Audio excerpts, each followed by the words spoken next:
নমস্কার সকলকে, আমার চ্যানেলে সকলকে স্বাগত জানাই। আমার আজকের রেসিপি হলো আলুর পরোটা। কিভাবে আমরা বাড়িতেই খুব সহজে আর খুব তাড়াতাড়ি এই আলুর পরোটা তৈরি করব, সেটাই আজকে তোমাদের সাথে শেয়ার করব।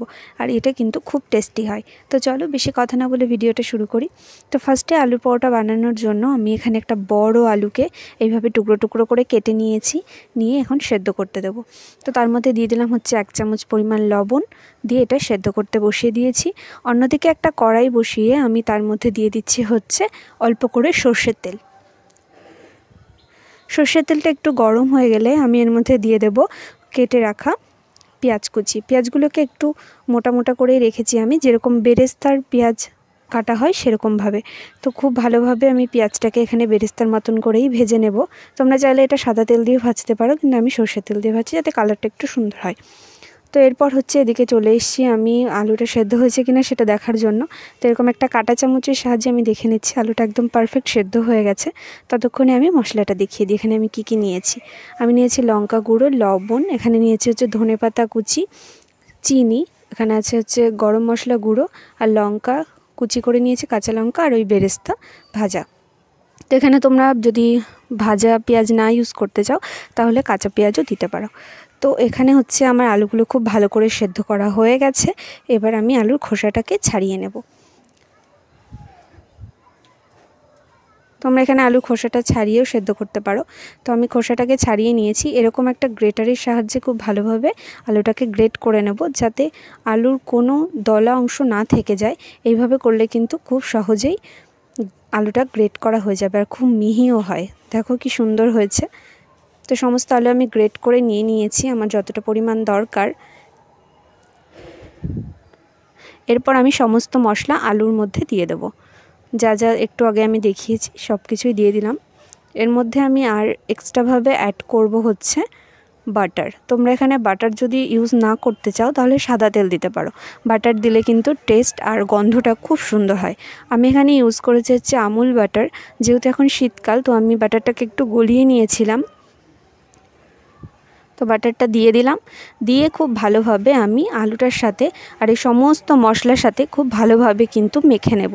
হাত দিয়ে খুব ভালোভাবে এটাকে মেখে নিতে হবে।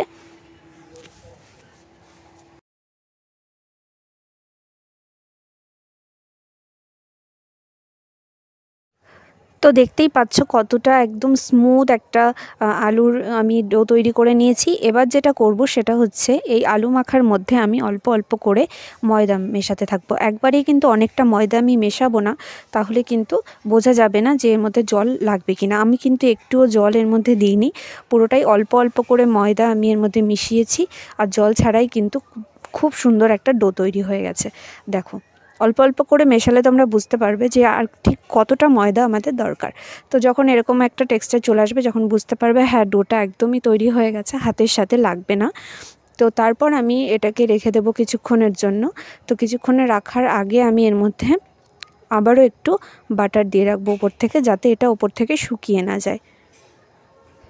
তো হাতে সময় থাকলে তোমরা এটা 10 থেকে 15 মিনিট মতন রাখতে পারো, যদি না থাকে তেমন কোনো একটা অসুবিধা হবে না। তো এই যে খুব ভালোভাবে ব্যাটারটাকে মাখিয়ে আমি এখানে 10 মিনিটের মতো রেখে দিয়েছিলাম। খুব ভালোভাবে গায়ে বাটার মাখিয়ে রাখতে হবে। তারপর আমি এখান থেকে লেচি কেটে নিয়েছিলাম পরোটার মতন করে, মানে রুটির থেকে একটু ছোট আর লুচির থেকে একটু বড়। তো দেখো এরকমভাবে আমি ডো তৈরি করে নিয়েছিলাম। তো লেচি কেটে নিয়েছি। নেবার পর এখন হচ্ছে বেলার পালা। এই যে একদম রুটির মতন করেই আমি বেলছি, পরোটার মতন করে বেলছি না। এটা বেলার সময় একটু নরম মনে হতে পারে, তখন একটু বেশি পরিমাণে ময়দা দিয়ে তোমরা এটা বেলবে। তেল দিয়ে বেললে কিন্তু আরও ছোট হয়ে যাবে, তো সেক্ষেত্রে ময়দা দিয়েই বেলতে হবে। তো একটা প্যানে আমি এখানে সাদা তেল নিয়েছি, তোমরা চাইলে বাটার দিয়েও বা ঘি দিয়েও ভাজতে পারো। তো আমি এখানে সাদা তেল দিয়েই ভাজছি।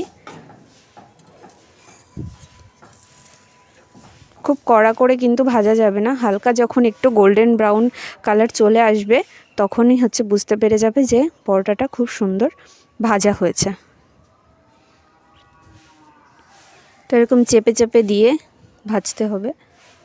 আমি এখানে অনেকটাই তেল অল্প পরিমাণ দিয়ে আমি পরোটাগুলো ভেজেছি।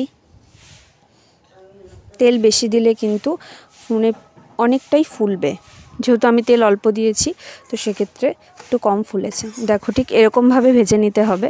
কালারটা কি সুন্দর লাগছে না? তো এরকমভাবে আমি সমস্ত পরোটাগুলোকে ভেজে নেব।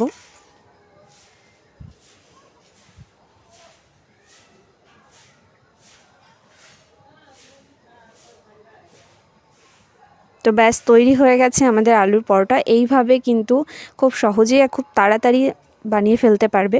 তো তোমরা অবশ্যই বাড়িতে ট্রাই করো আর জানিও আমাকে কেমন লাগলো আজকের রেসিপিটা।